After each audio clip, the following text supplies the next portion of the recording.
Billion-Dollar Regret. Chapter 1. The Party Crasher. A champagne glass shattered on the Italian marble floor, sending crystalline shards skittering across the penthouse. The sudden crash silenced the room full of Manhattan's elite, all eyes turning toward the entrance where Charlotte Hayes stood, mortified, in a dress far too simple for the extravagance surrounding her. "I believe you weren't on the guest list," came a cool voice from her left. Charlotte turned to face the source, knowing exactly who she'd find. Alexander Stone, tech billionaire and notorious heartbreaker, surveyed her with those piercing blue eyes that had once looked at her with such different intent. His 6'3" frame was impeccably dressed in a custom Tom Ford suit that probably cost more than her annual salary. "I have an invitation," Charlotte replied, her voice steadier than her hands as she fished the embossed card from her clutch. Alexander's perfectly manicured fingers took the invitation, examining it with a raised eyebrow. "This is addressed to Rebecca Winters +1. I am the +1. And where is Rebecca?"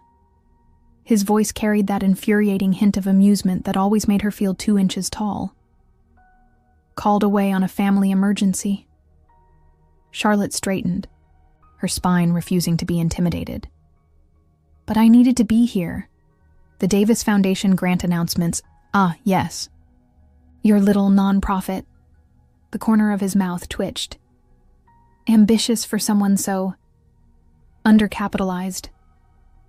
3 years ago, those lips had whispered very different words to her across a candlelit table in the West Village. Before he'd discovered, she was just a struggling non-profit director, rather than the real estate heiress his friends had mistakenly described. "Some of us measure success beyond our bank accounts, Mr. Stone." A flicker of something, recognition, perhaps, crossed his face before the mask of indifference returned. "Well, since you've already made your entrance memorable, you might as well stay." He gestured toward the bar. "Try not to break anything else. The champagne flutes are baccarat." Charlotte felt heat rise to her cheeks as she moved away, painfully, aware of his eyes following her. What she wouldn't give to tell him where he could put his baccarat flutes. But the Davis Foundation grant could save her literacy program, and Alexander Stone was on the selection committee. "That's the girl," came a whisper from a cluster of socialites by the window. "The one he walked out on mid-date when he found out she wasn't loaded." God, can you imagine? Stone doesn't even look at women worth less than 8 figures. Charlotte pretended not to hear, focusing instead on the bar where she ordered a simple soda water. She couldn't afford another mishap tonight. "Don't let him get to you," said the bartender, a kind-faced man with salt and pepper hair. "Mr. Stone's been in a foul mood since he returned from his Zurich trip." "I wasn't aware billionaires had bad days," Charlotte replied dryly. "Even golden boys tarnish, miss. Especially when the market drops their net worth by a cool $1 billion in a single afternoon." Charlotte couldn't help her slight smile. How tragic. "Indeed. Though between us," the bartender leaned closer, "I think it's less about the money and more about the company he's keeping. Or not keeping." Before Charlotte could ask what he meant, a microphone squealed from the center of the room. Alexander Stone stood on a small platform, commanding attention without effort. "Welcome, everyone, to the annual Davis Foundation grant ceremony." Charlotte moved closer, her heart racing. Everything she'd worked for came down to tonight. "Before we announce this year's recipients, I want to acknowledge someone special in our audience." Alexander's gaze swept the room, landing directly on Charlotte. Her blood froze. A woman whose persistence reminds us all that determination can open doors that money cannot. Was he mocking her? Charlotte couldn't tell, but something in his expression seemed different. Less arrogant, almost admiring. "Our first grant recipient, with a program that's shown remarkable results despite limited resources." Charlotte held her breath. "Ms. Charlotte Hayes for the Turning Pages Literacy Initiative." The room filled with polite applause as Charlotte stood stunned. She hadn't just received a grant. She'd received the first announcement, the position of honor. Numbly, she made her way to the platform. As Alexander handed her the ceremonial check, their fingers brushed. The familiar electric spark she'd tried so hard to forget shot through her. "Congratulations," he said, voice low enough only for her to hear. "You've proven me wrong. That doesn't happen often." "Thank you," she managed, taking the microphone. As she turned to address the crowd, she caught sight of Alexander's expression. He was looking at her with an intensity that made her pulse stutter. Later, as Charlotte was gathering her coat, Alexander appeared beside her. "Your acceptance speech was excellent, concise, passionate." He cleared his throat. "Much like you." Charlotte blinked in surprise. "Was that an actual compliment, Mr. Stone?" "Alexander," he corrected, then hesitated. Something Charlotte had never seen him do. "I owe you dinner." "Excuse me." 3 years ago, I left before dessert." His eyes held hers. "I've regretted it." Charlotte felt her carefully constructed walls trembling. "You've had 3 years to apologize." "I'm not known for my humility." A self-deprecating smile softened his features. "But I am known for my persistence when I want something." "And what exactly do you want, Alexander?" His answer was interrupted by his assistant rushing over with an urgent message. Alexander frowned, then turned back to Charlotte.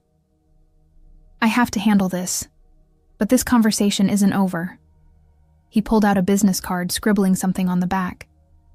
"My private number. Use it." As Charlotte stepped into the elevator, card clutched in her hand. She couldn't decide whether to tear it up or save it. One thing was certain. Alexander Stone had recognized her immediately. He'd remembered her after all this time. And judging by the look in his eyes, he wanted a second chance. Charlotte stared at Alexander Stone's business card for the 5th time that morning, turning it over in her fingers. His private number was scrawled in confident strokes across the back, the ink as bold as the man himself. 3 days had passed since the grant ceremony, and she still hadn't decided whether to use it. "You're going to wear that card thin," said her assistant Mia, leaning against the doorframe of Charlotte's modest office. The walls were lined with before and after photos of their literacy program graduates, mostly disadvantaged youth and recent immigrants whose lives had been transformed by learning to read. "I'm not calling him," Charlotte insisted, tucking the card into her desk drawer. "The man is arrogance personified." "The man is sex on legs," Mia countered with a grin. "And he remembers you after 3 years? That's gotta count for something." Charlotte sighed. "He remembers the woman he humiliated, probably wants to make sure I don't badmouth him to the Davis Foundation board. Or he regrets walking out on the best thing that never happened to him." Before Charlotte could reply, her phone rang. The caller ID displayed unknown number, but something told her exactly who it was. "Charlotte Hayes," she answered, professional tone firmly in place. "You didn't call." Alexander's distinctive voice sent an unwelcome shiver down her spine. "I'm not accustomed to being ignored." "I've been busy implementing the grant," she replied coolly. "Something you might appreciate, since your foundation provided it." "Actually, I approved your grant personally." There was a pause. "Against the recommendation of the committee." Charlotte sat up straighter. "What? Why would you—" "Have dinner with me tonight, and I'll tell you." She should refuse. Every logical part of her brain screamed to decline. "This isn't appropriate, Mr. Stone. The grant has nothing to do with dinner," he interrupted. "The money is yours regardless. Consider this. Reparations for a previous error in judgment." Charlotte bit her lip. "And if I say no? Then I'll know you're not as curious as I remember." The smile in his voice was audible. 7 o'clock. I'll send a car." "I can drive myself," she said automatically. "Of course you can. The address is 1120 Fifth Avenue, penthouse. Charlotte's eyes widened. Your home? I thought. Restaurants have ears, Charlotte. What I have to discuss is private. Before she could protest further, he added, My chef makes an exceptional coq au vin, unless your tastes have changed since that night at Marguerite's. The fact that he remembered her order from 3 years ago caught her off guard. They haven't. Good. 7 o'clock. The line went dead, leaving Charlotte staring at her phone. What had she just agreed to? That was him, wasn't it? Mia appeared, practically vibrating with excitement. What did Mr. Billionaire want? Dinner? Tonight. At his penthouse. Mia's eyes bulged. Holy mother of... It's not like that. Charlotte. Cut her off. He wants to discuss something about the grant. At his penthouse? With home-cooked coq au vin? Mia raised an eyebrow. Sure, honey. Totally business. By 6:30, Charlotte was questioning her sanity as she stepped into the elevator of one of Manhattan's most exclusive addresses, wearing a simple but elegant navy dress. The security staff had been expecting her, whisking her through the lobby with deferential efficiency. The elevator opened directly into Alexander's penthouse, and Charlotte's breath caught. Floor-to-ceiling windows showcased a panoramic view of Central Park and the city skyline bathed in the golden glow of sunset. The space was massive, but surprisingly warm. Hardwood floors, cream sofas, abstract art that probably cost more than her entire apartment building. You're early. Charlotte turned to find Alexander emerging from what appeared to be a home office. He'd shed his usual power suit for dark jeans and a light blue cashmere sweater that made his eyes even more striking. The casual attire somehow made him more intimidating. Punctuality is a virtue, she said. One of many you possess. He approached, eyes making a quick assessment. You look beautiful. Thank you. Charlotte swallowed hard. Your home is impressive. It's a box in the sky, he said dismissively. Would you like a tour? Alexander led her through the penthouse, pointing out features with restrained pride. His art collection included several pieces by unknown artists. Undiscovered talent, he called them. His library was extensive, with an entire section dedicated to first editions. You're surprised, he noted, watching her reaction. I expected more. I don't know. Gold fixtures, trophy photos with celebrities. Alexander's laugh was genuine. You thought I'd be like the billionaires in those trashy romance novels? I don't read trashy romance novels, Charlotte lied, thinking of her well-worn collection at home. Liar. But his tone was teasing rather than accusatory. Your eyes did that thing. What thing?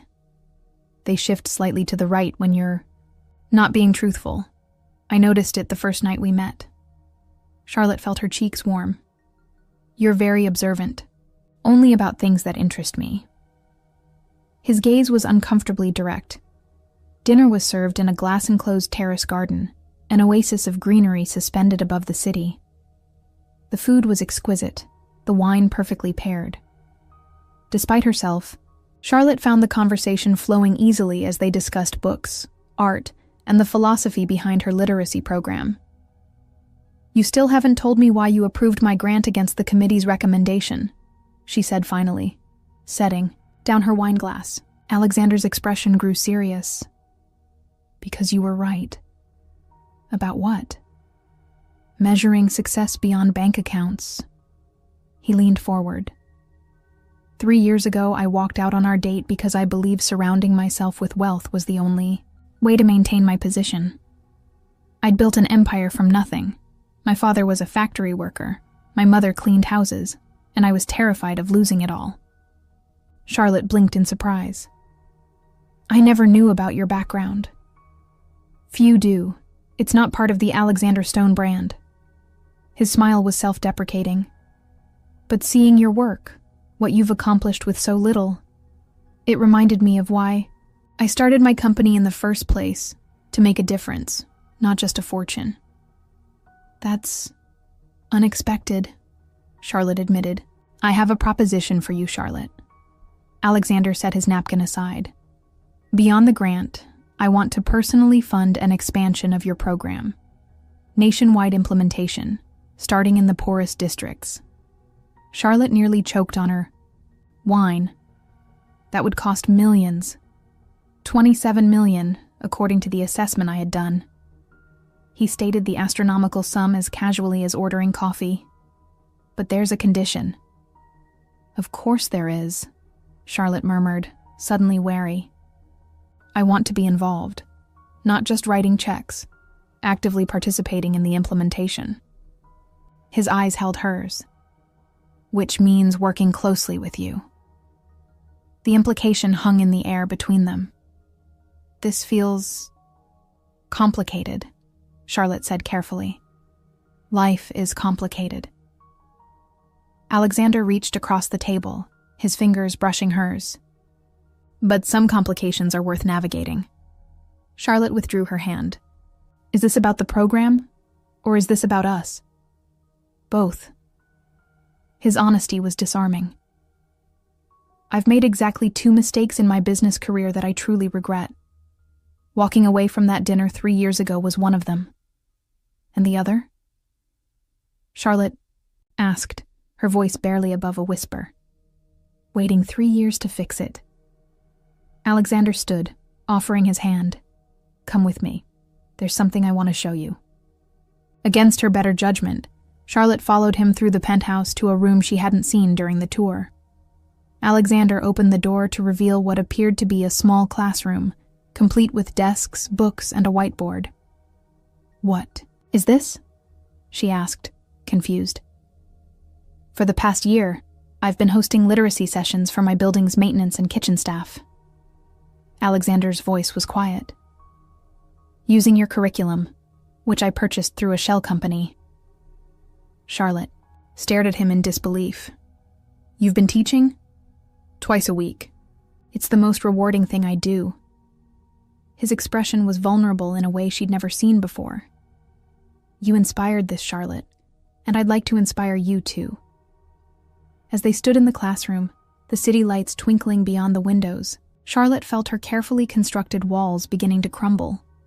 The Alexander Stone before her was not the man who had walked out 3 years ago. Or perhaps he was. Perhaps that armor of arrogance had always concealed something more complex.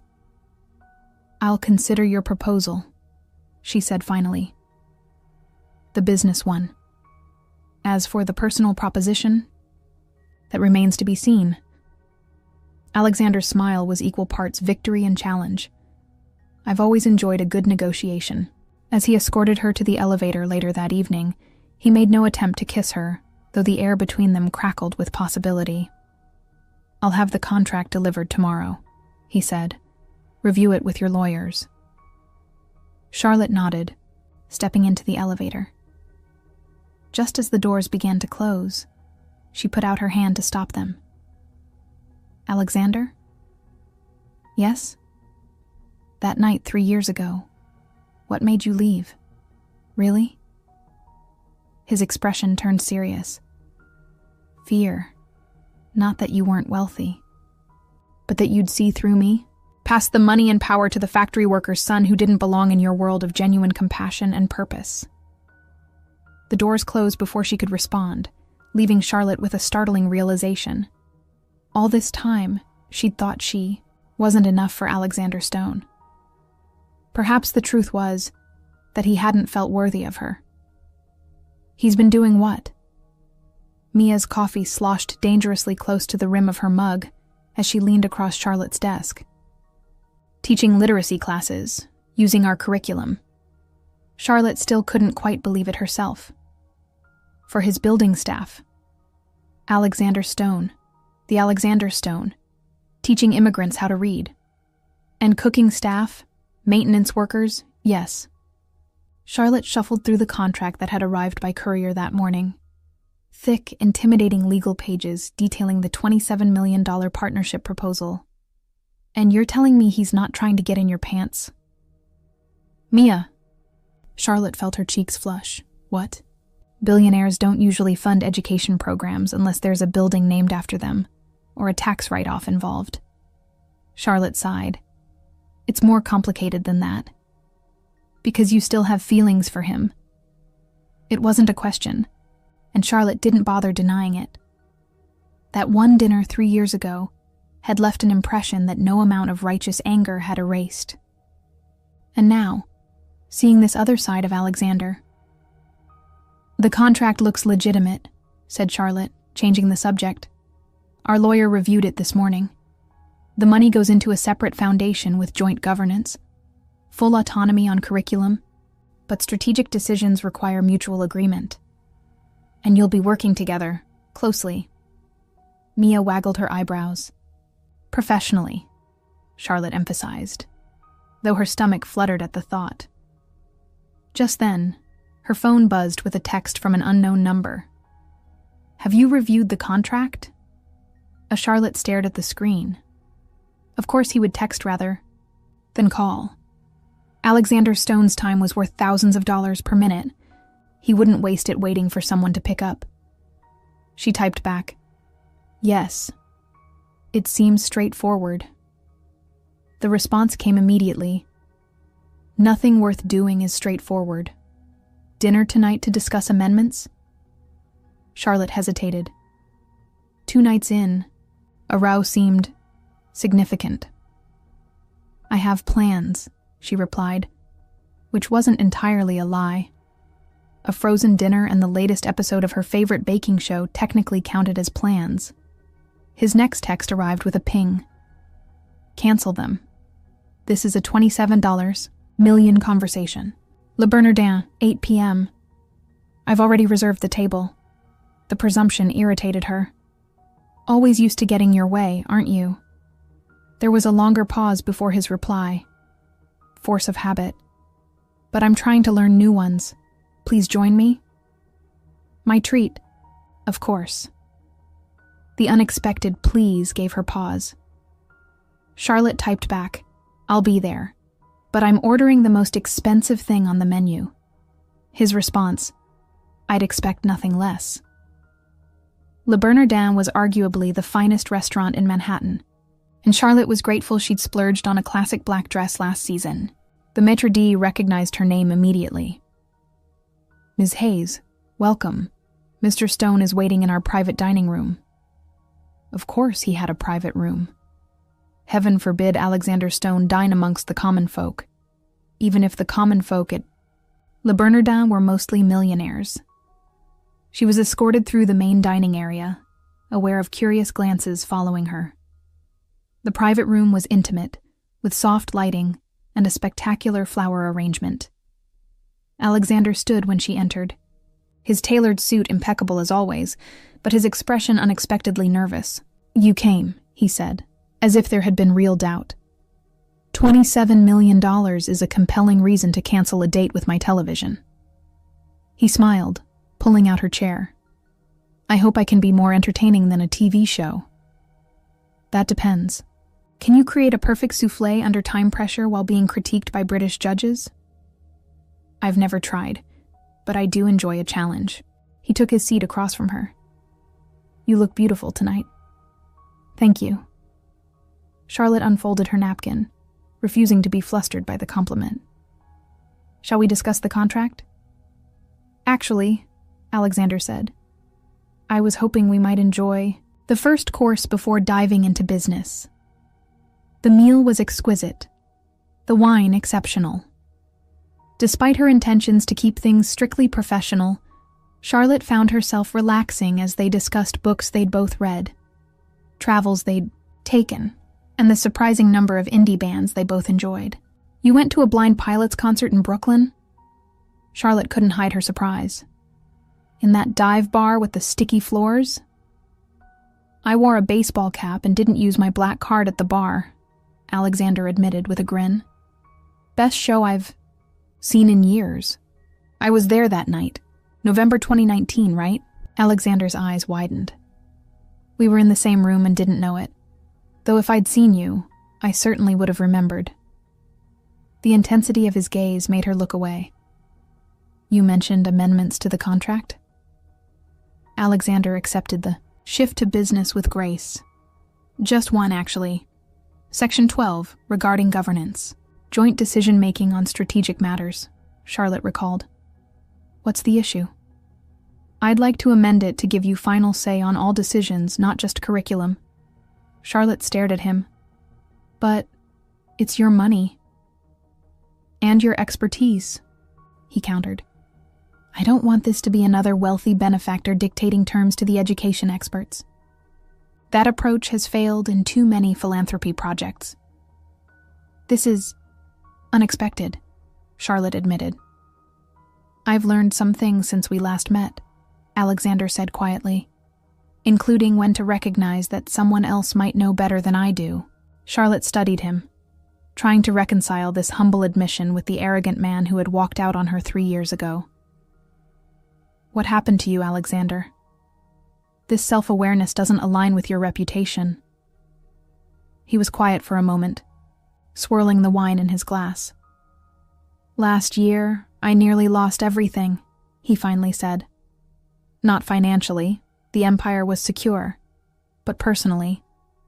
I worked 20-hour days, alienated everyone who cared about me, and ended up in the hospital with exhaustion so severe the doctors thought I'd had a stroke. I had no idea, Charlotte said softly. It wasn't publicized. But lying in that hospital bed, I realized I'd built an empire with no one to share it with. His eyes met hers. And I thought of you. Me? Why? Because you were the one person who saw through the facade, who challenged me, who wasn't impressed by the wealth or the power. He set his glass down. That night we met. When you thought I was just another guy at the bar, it was the most honest connection I'd had in years. Until you found out I wasn't wealthy, Charlotte couldn't help adding. Until I panicked because I felt something real, he corrected, and ran away like a coward. The vulnerability in his admission struck her speechless. This was not the calculated charm of a man trying to seduce her. This was raw honesty. So why now? She finally asked. It's been 3 years. Because when I saw you at that party, breaking my ridiculously expensive champagne flute, I realized some opportunities deserve a second chance. His smile was rueful. And because your nonprofit's results are genuinely remarkable, I'm not just saying that to get in your good graces. A dual motivation, then, Charlotte said, finding her equilibrium again. Personal and professional. I've always been efficient, Alexander acknowledged with a hint of his old arrogance. The waiter arrived with dessert, a delicate chocolate creation that Charlotte would have appreciated more if her mind wasn't racing. I'll accept the amendment, she said finally, but I want something in return. Alexander raised an eyebrow. Name it. I want you to continue teaching. 1 class every week, no matter how busy you are. You want me to teach? He looked genuinely surprised. You said it was the most rewarding thing you do, Charlotte reminded him. I want to ensure you don't lose sight of that when the novelty wears off. Alexander studied her for a long moment, then extended his hand across the table. Deal. When their fingers touched, Charlotte felt that same electric current from years ago. Only this time, neither of them pulled away. One more condition, Alexander said, his hand still holding hers. Have dinner with me again tomorrow, not to discuss business. Charlotte hesitated. Alexander, I'm not sure that's wise. We'll be working together. Just dinner, he insisted, to explore this connection that's clearly still there. If you feel nothing, we keep it strictly professional moving forward. And if I do feel something? His smile was both confident and questioning. Then we navigate those complications I mentioned. Against her better judgment, Charlotte found herself saying, 1 more dinner. No promises beyond that. I'll take it, Alexander said, a genuine smile lighting his features. As they left the restaurant, his hand rested lightly on the small of her back, professional enough to seem coincidental, intimate enough to send warmth spreading through her. At the curb, his driver held the door to a sleek black Bentley. "Let me take you home," Alexander offered. "I can manage a cab," Charlotte replied automatically. "Charlotte," his voice held, a note of exasperation. "It's midnight in Manhattan. Let me ensure you get home safely." Put that way, it was hard to refuse. In the back of the luxury car, Charlotte gave her address to the driver, then settled into the butter-soft leather seat.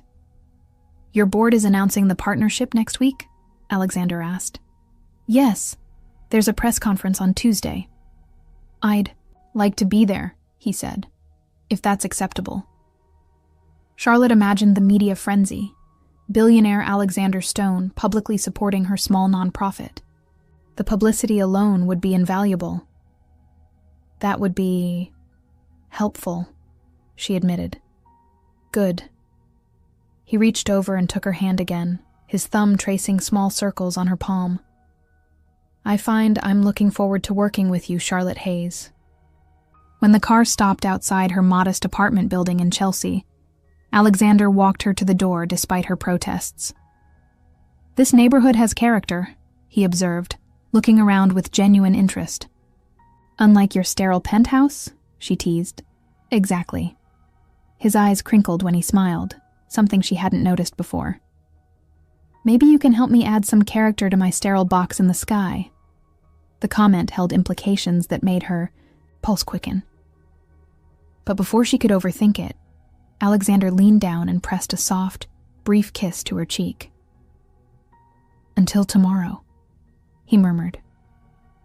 Charlotte found herself watching his car drive away, her hand touching the spot where his lips had been, despite all her reservations. A surge of anticipation coursed through her. Tomorrow couldn't come soon enough. "You're going on a third date with him?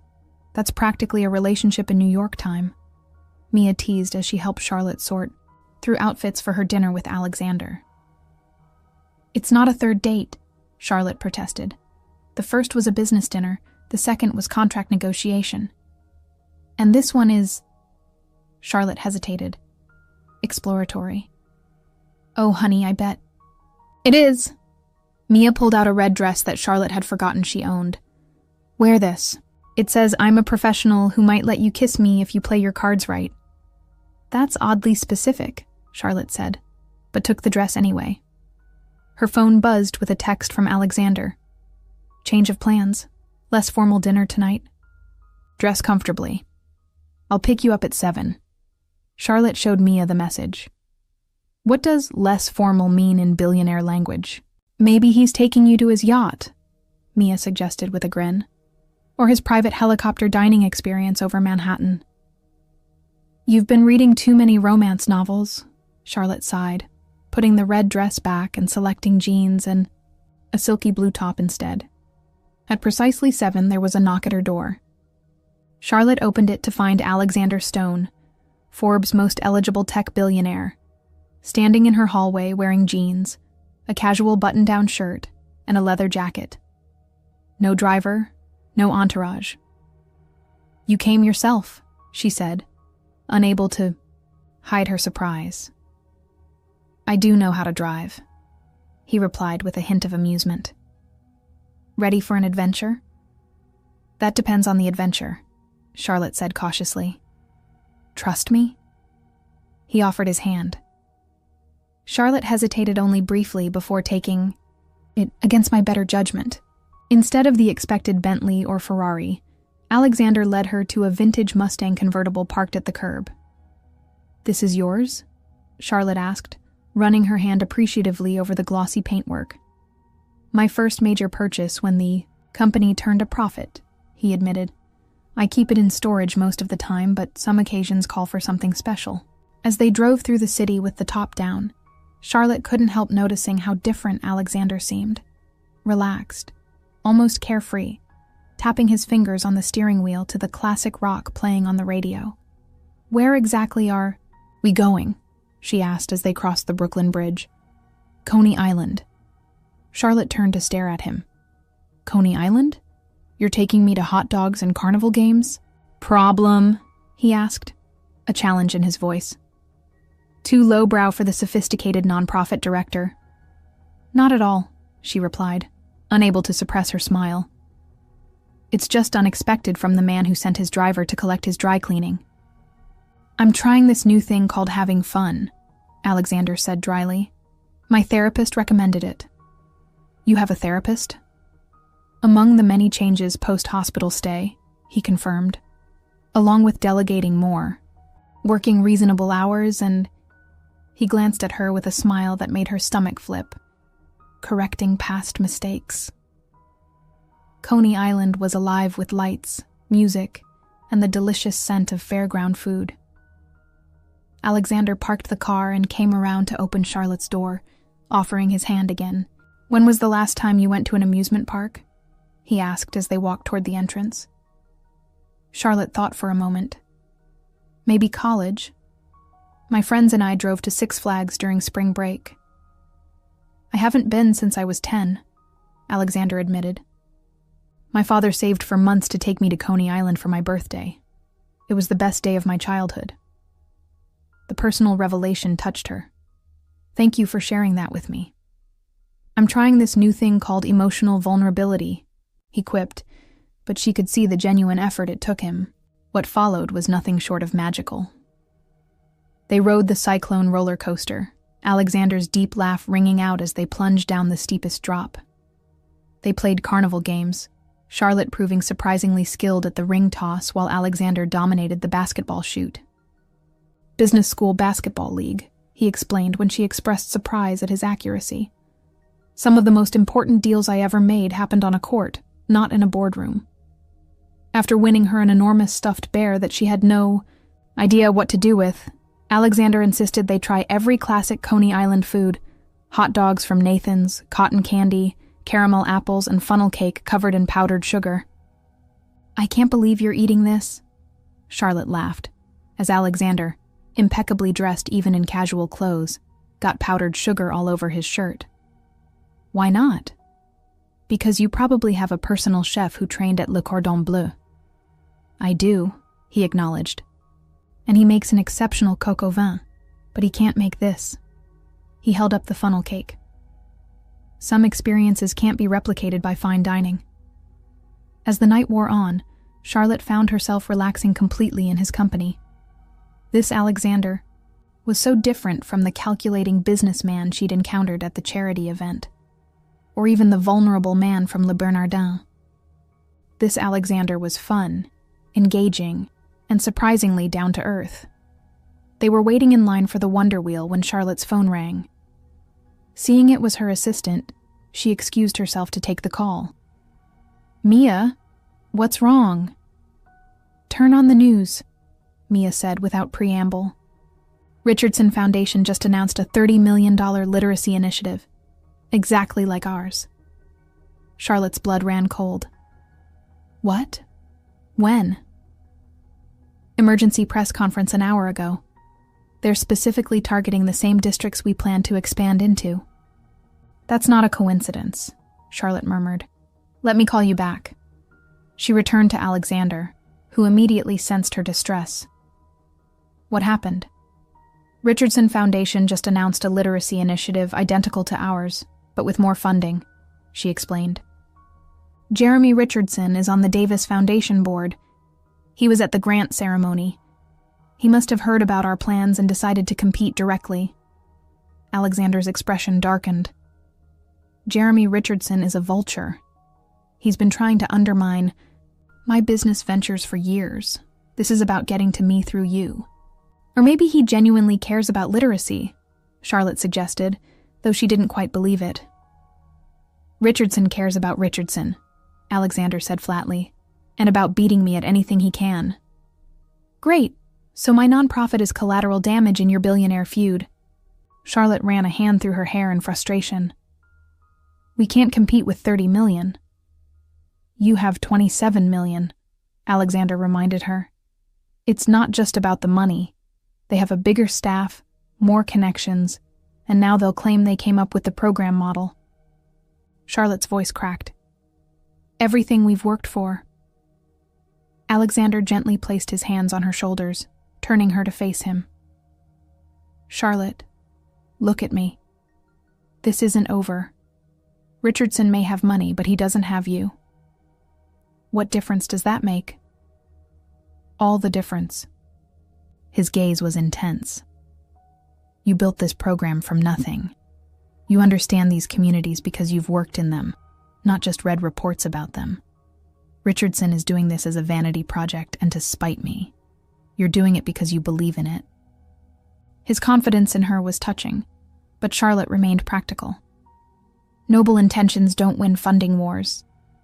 No, but they win community trust. Alexander pulled out his phone. Let me make a few calls. Now, we're at Coney Island. He smirked. Billionaires don't take nights off when there's a battle to be fought. Charlotte watched as Alexander stepped away, speaking intently into his phone. Despite the circumstances, she found herself admiring his immediate shift into problem-solving mode.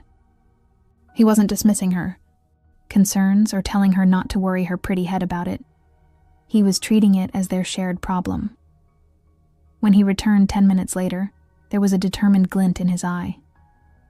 The press conference is still on for Tuesday, he said. But we're changing the announcement. Instead of just our partnership, we're announcing that every community center and library that implements our program will receive a complete technology upgrade. Computers, tablets, software, the works. Charlotte gaped at him. That would cost another $15 million, give or take. Alexander shrugged as if the amount was inconsequential. And we're announcing accelerated implementation. 50 cities by year-end, not 20. But that's not possible with our current team, Charlotte protested. It will be with the additional staff we're hiring. Alexander took her hands in his. I'm all in, Charlotte. Richardson wants a competition. He's got one. Charlotte's mind raced. With technology and accelerated implementation, they would indeed have an edge over Richardson's initiative. But the scale of Alexander's commitment was staggering. Why would you do this? She asked softly. You're turning a $27 million project into over $40 million, just like that. Not just like that. Alexander corrected her. For you. Because I believe in what you've built. The sincerity in his voice made her heart race. Before she could respond, he added, and because making Richardson apoplectic is a delightful bonus. Charlotte couldn't help laughing. At least, you're honest about your motives. Always, he promised, squeezing her hands. Now, I believe we were about to ride the Wonder Wheel. Business crisis addressed, let's get back to our date. So it is a date, Charlotte said, raising an eyebrow. Alexander's smile was slow and confident. It absolutely is. And if I remember the rules of dating correctly, the Ferris wheel is where I'm supposed to kiss you. Charlotte felt her cheeks flush. Pretty sure of yourself, aren't you? Not at all, he surprised her by saying. I'm actually terrified you'll tell me to take a running jump, but I've learned that the things most worth having require risking rejection. The vulnerability beneath his confidence was disarming. When they reached the top of the Wonder Wheel, the lights of the city spread out before them like fallen stars. Alexander turned to her. Charlotte Hayes, may I kiss you? The formal request, so at odds with his powerful persona, made her smile. Always asking permission now, Mr. Stone? Trying to, he murmured, leaning closer. Permission granted, she whispered. His lips met hers, gentle at first, then with growing intensity as she responded. It was everything their first date kiss. Might have been 3 years ago, and more, layered now with history, with knowledge of each other, with the tension of attraction that had never quite disappeared. When they finally broke apart, Alexander rested his forehead against hers. Worth the 3-year wait, he said softly. "We'll see," Charlotte replied, but she couldn't keep the smile from her voice. "The night's not over yet." As they descended, back to Earth, both literally and metaphorically, Charlotte found herself thinking that perhaps some mistakes could be undone after all. And some detours, however long, might lead exactly where you were meant to go. The Davis Foundation's conference room buzzed with excitement as journalists and nonprofit leaders gathered for what had been billed as a groundbreaking announcement. Charlotte stood backstage, smoothing her blazer for the 10th time, her stomach a knot of nerves. "Stop fidgeting," Alexander murmured beside her. "You look perfect." "Easy for you to say," Charlotte whispered back. "You do press conferences in your sleep." "Actually, I hate them," he confessed, straightening his tie. "Always have. But having you beside me makes this one significantly more bearable." Before Charlotte could respond, her board chairman took the podium and began introducing their literacy initiative. Alexander placed a reassuring hand at the small of her back, the now familiar touch sending warmth through her despite her anxiety. "Ready to change the world?" he asked softly. "Ready to try," she replied. When they were called to the stage, Alexander let Charlotte take the lead, stepping back as she outlined their expanded program with the passion and expertise that had drawn him to her work in the first place. She was magnificent, confident, articulate, and completely in command of the material and her audience.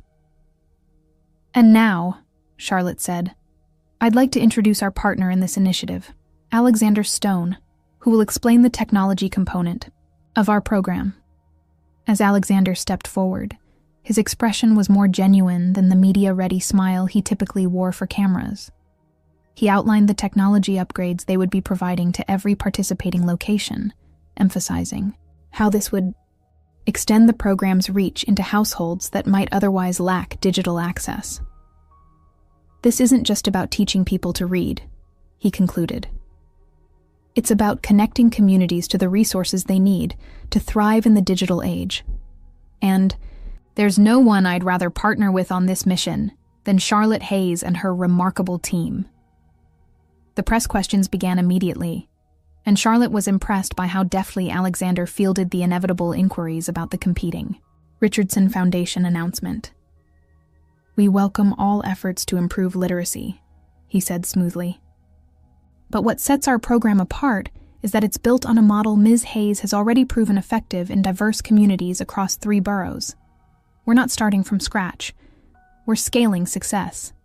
After the formal press conference, as they moved through the reception, Charlotte couldn't help noticing how naturally Alexander interacted with her staff and board members. There was none of the condescension wealthy donors often displayed. He listened attentively, asked thoughtful questions, and remembered everyone's names. "Your tech director has some innovative ideas for the tablets," he mentioned during a quiet moment. "We should arrange for her to meet with my development team." "You were really listening to her," Charlotte said, surprised. Alexander's eyebrow rose. "Did you think I was just making polite conversation?" "Most donors prefer to implement their own ideas rather than listen to the people doing the work," she admitted. "I didn't get where I am by ignoring expertise," he replied, "especially when it comes from unexpected sources." Their moment was interrupted by an all-too-familiar voice. "Alexander! What a surprise finding you playing philanthropist." They turned to face Jeremy Richardson, his tall frame impeccably dressed in a suit that probably cost more than Charlotte's monthly rent. His smile didn't reach his eyes as he extended his hand to Alexander, who shook it with obvious reluctance. "Jeremy, I wasn't aware you'd been invited." "Open press event," Richardson replied with a shrug. "And I was curious about what you're throwing your money at these days." "Miss Hayes, is it? Your presentation was enthusiastic." The condescension in his tone made Charlotte bristle. "Mr. Richardson, I understand congratulations are in order on your foundation's new initiative. Quite the coincidence. Great minds, as they say." Richardson's smile turned predatory. "Though in this case, perhaps great minds and whatever Alexander has." I'd say Alexander has excellent judgment, Charlotte replied coolly. In business and in partnerships. Richardson's eyes narrowed as they flickered between Charlotte and Alexander. I see. So it's like that, is it? Well, Alexander always did have a weakness for pretty distractions, though usually they don't cost him quite so many millions. Alexander took a step forward, his expression darkening, but Charlotte placed a hand on his arm. Mr. Richardson, while I appreciate your interest in our program, I should inform you that several major community organizations have already committed to our initiative rather than yours. Perhaps because we've been doing this work for years, rather than days. Richardson's smile faltered slightly. We'll see how long that advantage lasts. Money talks, Miss Hayes, and we have more of it. Some things can't be bought, Charlotte replied. Like authentic community relationships and proven results. As Richardson stalked away, Alexander looked at Charlotte with undisguised admiration. That was masterful. Most people can't hold their own against Richardson. I've dealt with condescending men my entire career, Charlotte said with a shrug. Though few as openly hostile as your friend. He's no friend, Alexander said grimly. Our history is uncomplicated. How so? Alexander hesitated. Not here. I'll explain later. The rest of the event went smoothly, but Charlotte could sense a tension in Alexander that hadn't been there before. When they finally left, he suggested a walk through nearby Central Park rather than immediately returning to the office. As they strolled along the winding paths, the late spring sunshine filtering through the trees, Alexander was uncharacteristically quiet. Are you going to tell me what's really going on with Richardson? Charlotte finally asked. Because it seems more personal than business rivalry. Alexander sighed, guiding her to a bench overlooking the pond. It is. Jeremy and I were roommates at Harvard Business School. Friends even for a while. What happened? My first startup, Alexander said, his expression distant. We founded it together. Me, Jeremy, and our other roommate, David Chen. I was the tech guy. David handled operations, and Jeremy was the money man with all the connections. Charlotte listened attentively as he continued. We were on the verge of a major breakthrough, a predictive algorithm that could revolutionize market analysis. But just before our first major funding round, Jeremy sold his shares in our research to a competitor, then spread rumors that our technology was flawed. That's terrible, Charlotte said. It gets worse. He specifically targeted David, who was handling investor relations, made it look like David had falsified data, which tanked the company and destroyed David's reputation. Alexander's voice grew rough. David couldn't handle it. The stigma, the failure. He took his own life 6 months later. Charlotte reached for Alexander's hand, squeezing it gently. I'm so sorry. Richardson walked away with millions, and no consequences. Alexander continued. I rebuilt from scratch, determined to create something so successful that I could eventually expose what he'd done.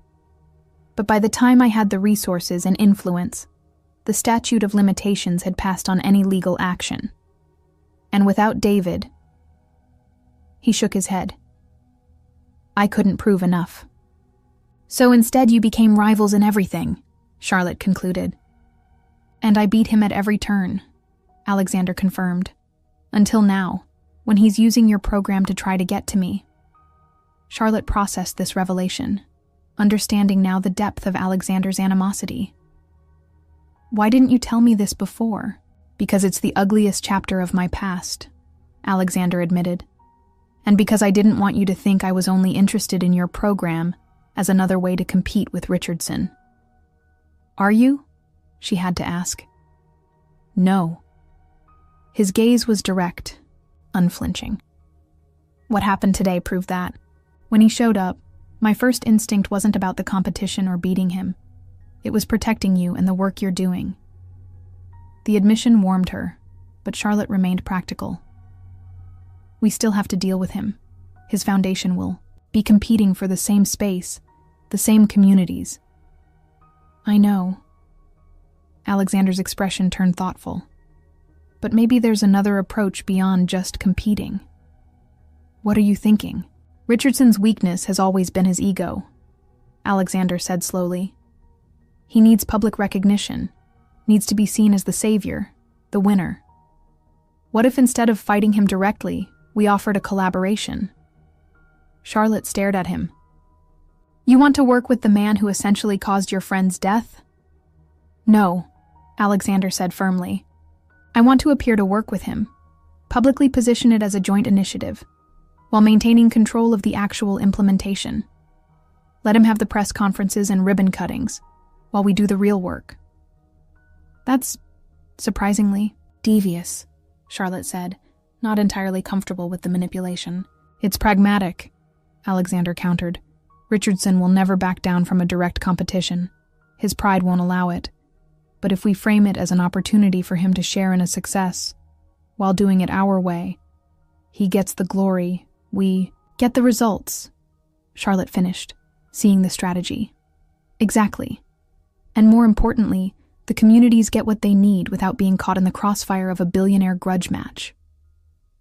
Charlotte considered this. It's not ideal.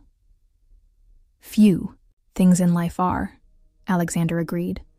But sometimes the straightest path isn't the best one. As they continued walking, Charlotte mulled over this new side of Alexander, the strategic thinker capable of setting aside even the deepest personal animosity for a greater goal. It was both impressive and slightly unsettling.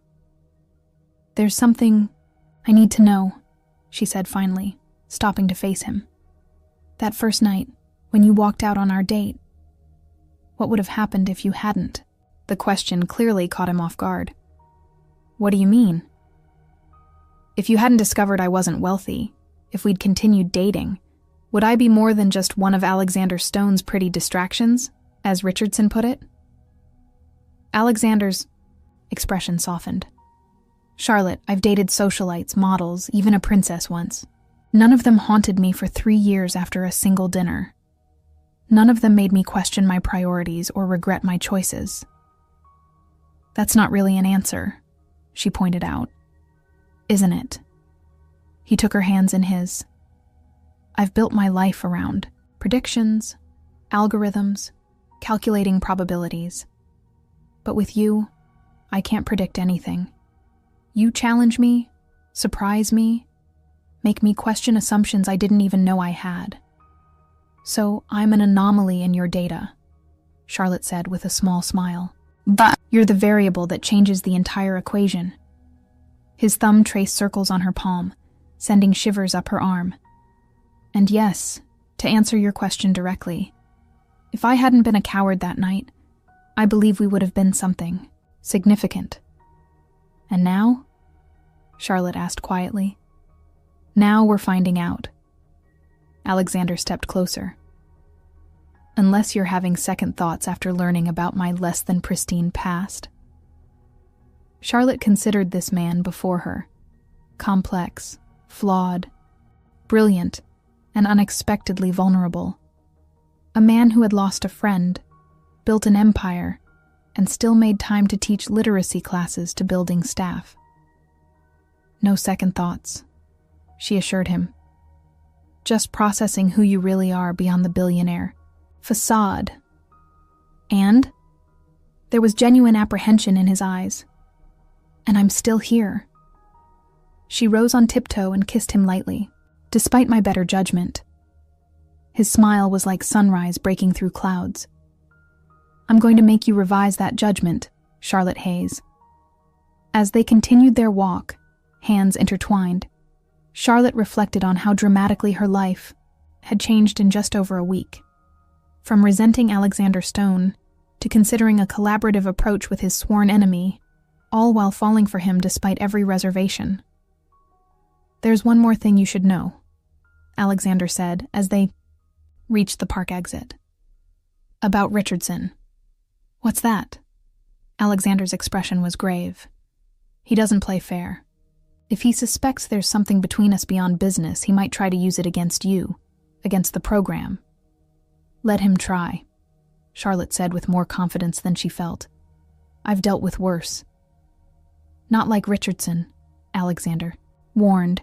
He's ruthless, particularly when he feels threatened. Then we'll just have to be careful, Charlotte replied. Keep things professional in public. Professional, Alexander repeated, his thumb brushing across her knuckles in a decidedly unprofessional manner. I can do professional. Charlotte laughed despite herself. Somehow I doubt that. As they parted ways outside the park, Alexander to return to his office and Charlotte to meet with her team, she couldn't shake the feeling that they were standing on the precipice of something both wonderful and dangerous. A partnership, both personal and professional, that could change everything. For better or worse, Charlotte Hayes had fallen into Alexander Stone's orbit. And orbits, once established, were not easily broken. 3 months after the press conference, Charlotte stood in Alexander's penthouse, gazing out at the Manhattan skyline. Their literacy initiative had launched in 30 cities, with another 20 set to begin by month's end. The collaborative approach with Richardson was working better than expected. He was taking ample credit in the press while their team quietly implemented the program their way. Admiring the view or contemplating world domination? Alexander asked, handing her a glass of wine as he joined her by the window. Both, Charlotte admitted with a smile. I just got the preliminary results from the Chicago pilot. Reading comprehension scores are up 17% in just 8 weeks. That's incredible, Alexander said, genuine pride in his voice. You're changing lives, Charlotte. Thousands of them. We're changing lives, she corrected him. This wouldn't be possible without you. My contribution was just money, he demurred. The vision is all yours.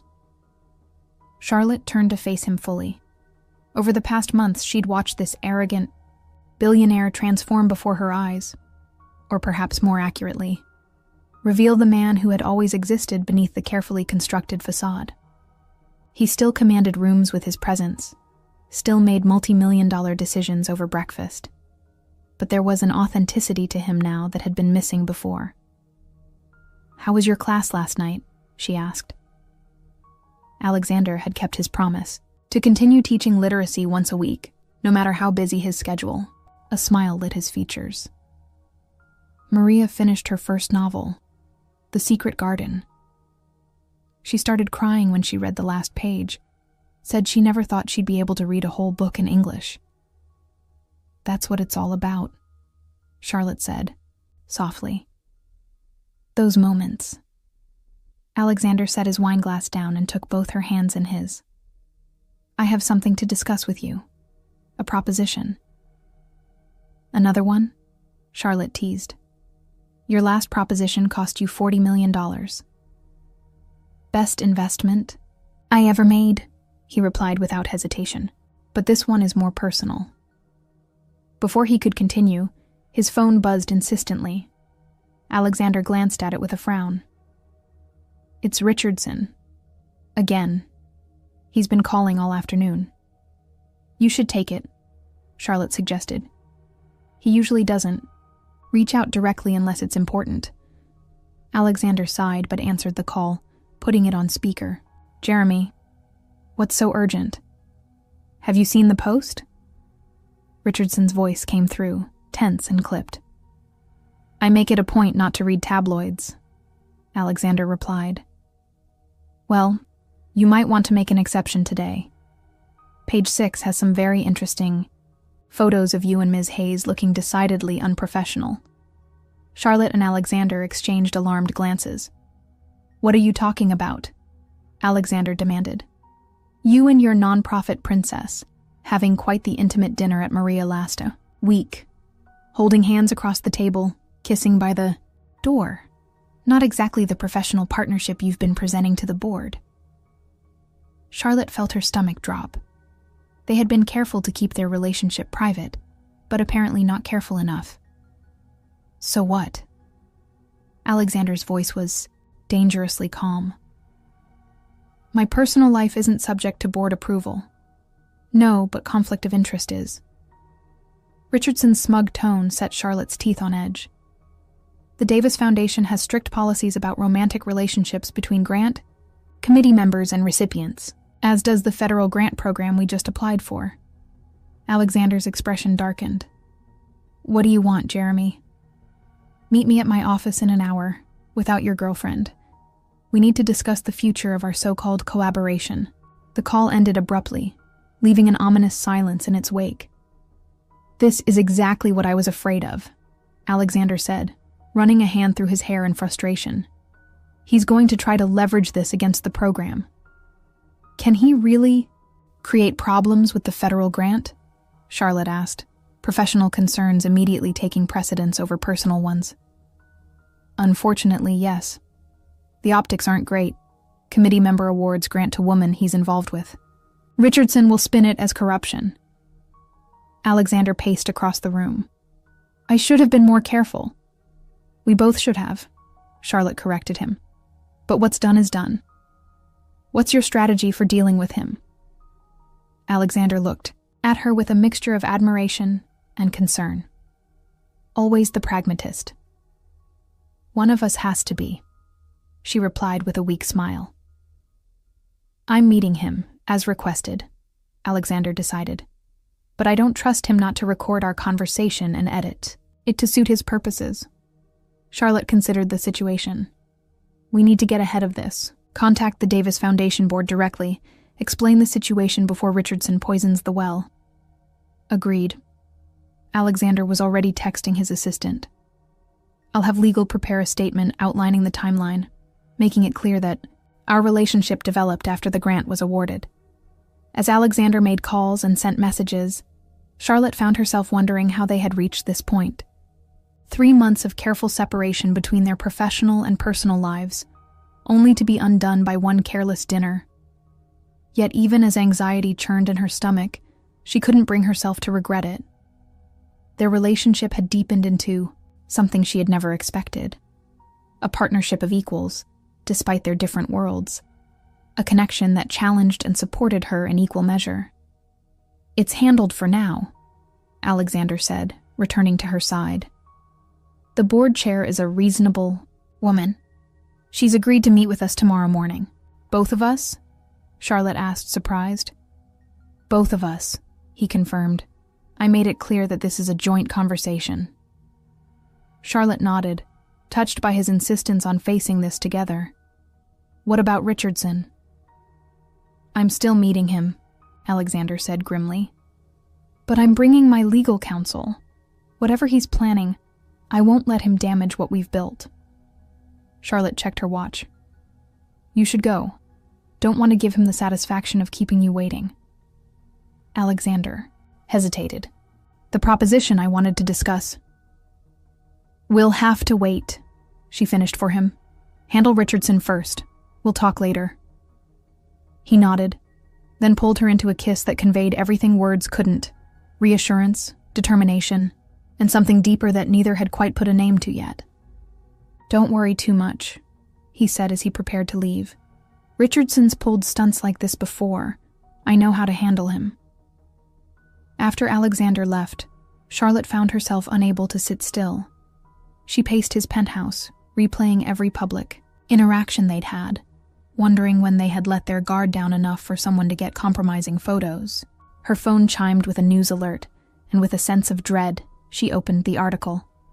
There they were, Charlotte and Alexander at Maria, heads close together, fingers intertwined on the table. The photo was grainy but unmistakable. The headline, salacious. Stone's latest conquest. Billionaire's charity. Pet project gets personal. The wording made her blood boil. Charlotte Hayes had never been anyone's conquest or pet project. The article insinuated that she had somehow seduced Alexander to secure funding, reducing 3 years of building a successful nonprofit to a gold digger narrative. She was still fuming when her phone rang again. It was Mia. Have you seen it? Mia asked without preamble. Just now, Charlotte confirmed. It's ridiculous. It's character assassination, Mia corrected her. And it's already making rounds in the nonprofit community. I've had 3 calls asking for comment. Charlotte sank onto the sofa. What are people saying? The usual garbage? Sleeping your way to funding? Using your looks to manipulate a billionaire? Mia's voice was tight with anger.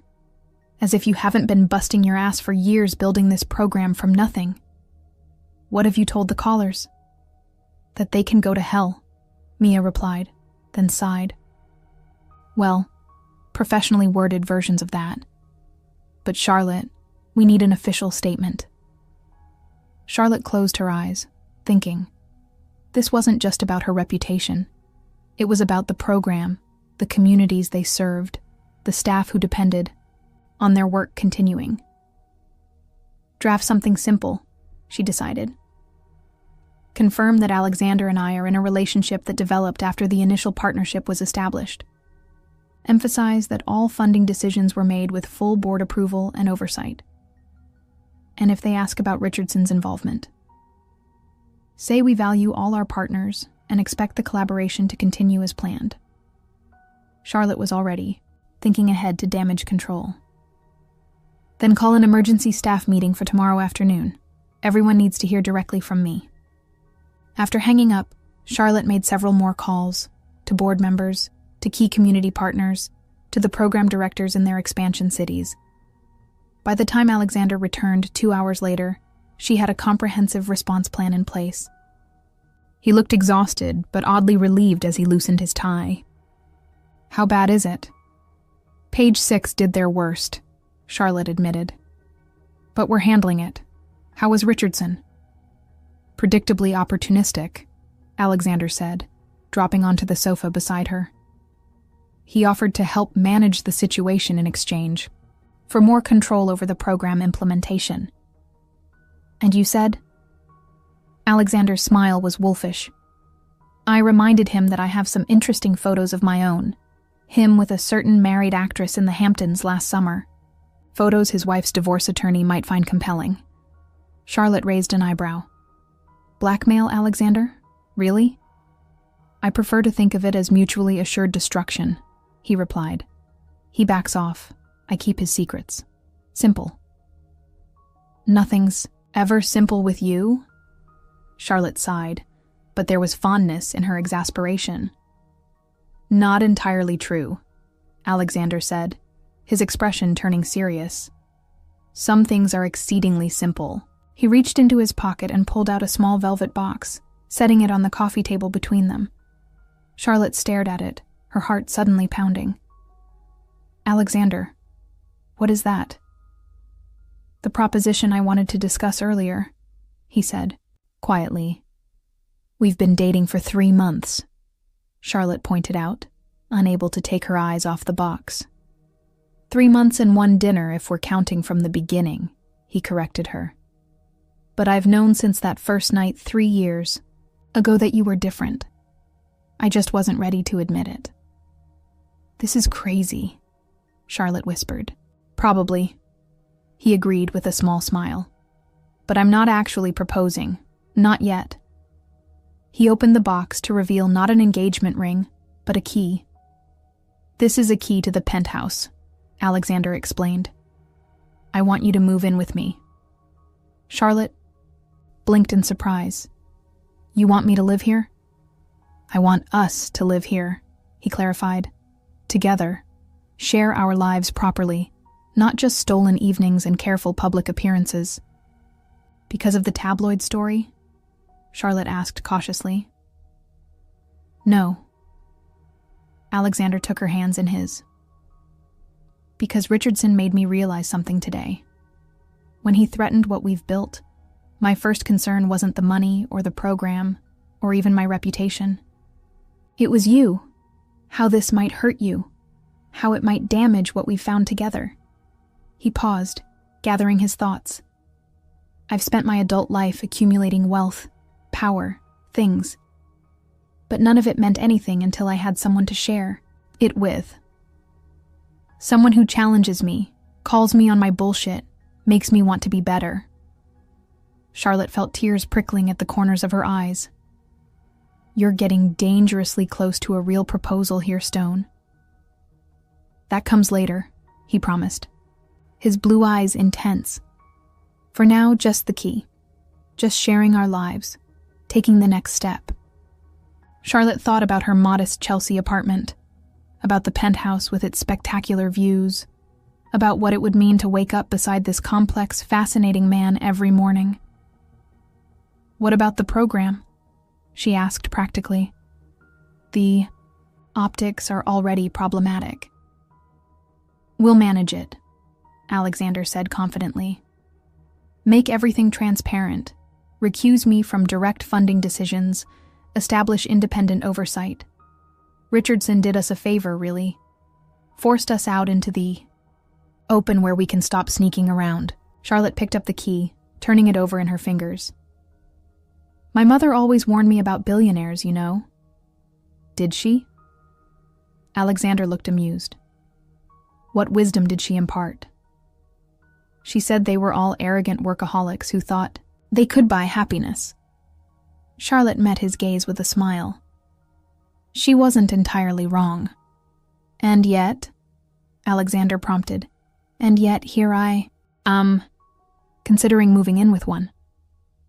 Charlotte closed her fingers around the key. On one condition. Name it. We remodeled this place. It's beautiful, but it doesn't feel like a home. Just a very expensive showcase. Alexander's smile was radiant. I believe I mentioned that was exactly what I needed help with, back when you called it a sterile box in the sky. So I did, Charlotte acknowledged. Yes. Yes? Alexander repeated, as if not quite believing it. Yes, I'll move in with you, Charlotte clarified. Yes, I'll help make this a home. Yes to seeing where this goes. The joy that transformed Alexander's face was worth every moment of doubt, every complication they would face. He pulled her into his arms, holding her as if she were the most precious thing in his world. For what it's worth, he murmured, against her hair. I'm pretty sure I know exactly where this is going. Do you now? Charlotte teased. I've always been good at long-term projections, Alexander replied, his fingers tracing patterns along her spine. And every analysis points to the same conclusion, which is that walking out on our first date was the best mistake I ever made, he said, because finding my way back to you taught me what really matters. Later that evening, as they stood together on the terrace watching the city lights, Charlotte reflected on the strange, winding path that had brought them here, from a broken date to tabloid scandal, from professional partnership to something much deeper. Alexander Stone was still arrogant, still occasionally high-handed, still learning to navigate a world where money couldn't solve every problem. But he was also kind, passionate, and unexpectedly vulnerable with her in ways she suspected few people ever saw. And Charlotte Hayes, who had built her career helping others find their voice through literacy, had finally found her own, not in opposition to Alexander's wealth and power, but alongside it, creating something neither could have achieved alone. As if reading her thoughts, Alexander wrapped his arms around her from behind. What are you thinking about? That some regrets, Charlotte said, leaning back against him, turn out to be blessings in disguise. Especially billion-dollar ones, Alexander agreed, pressing a kiss to her temple. In the distance, the city continued its endless rhythm, unconcerned with the dramas of billionaires and non-profit directors. But in the penthouse above it all, two people who had once walked away from each other were now walking forward together, toward Dao. A future neither could have predicted, but both now embraced. And really, isn't that what love is?